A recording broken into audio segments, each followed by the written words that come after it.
The Honourable Christopher Finlinson. I thought I'd make a brief reference to the spiritual and cultural references in the bill and thank members for their very helpful contribution. As Marianne Street said, it is a very interesting ontological argument, and I have to confess I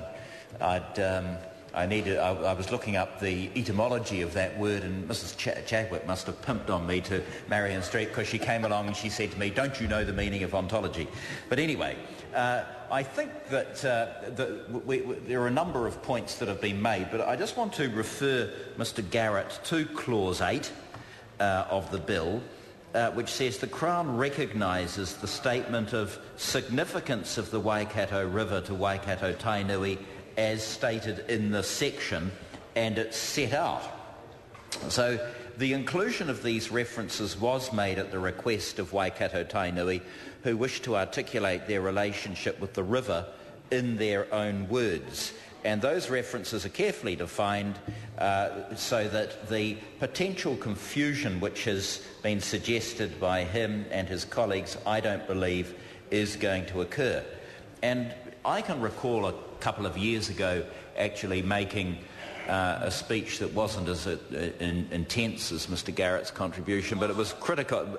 Was critical of some references to this sort of thing. I think it was in the Te Arawa Lakes legislation, and I'd like to think that a few years on, I've not only grown older, but I've grown up, because I actually think those references are appropriate in this bill, and I don't think it's very helpful for any member of this House to indulge in some form of cultural imperialism, that if there are references to sort of Western Christianity or something like that, that's acceptable, but references to this sort of thing represent, as the National Business Review foolishly said on Friday, some kind of challenge to separation of church and state.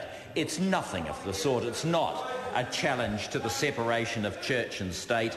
And I think the member demeans himself with that kind of thing. And I'd simply say to him, and it was a point I think made by Mr. Horomia, that he referred to Christian practices going back 5,000 years. Actually, I think it's about 2,000.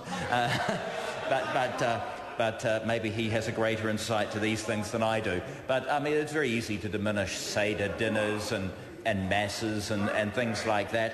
People find their own way to happiness and their own way to eternity. And my very strong advice to Mr. Garrett is to bone up on hell and purgatory, because after that contribution, I think he's in dire need of some study. Otherwise, because I'd say on balance, I think he's headed there. Members.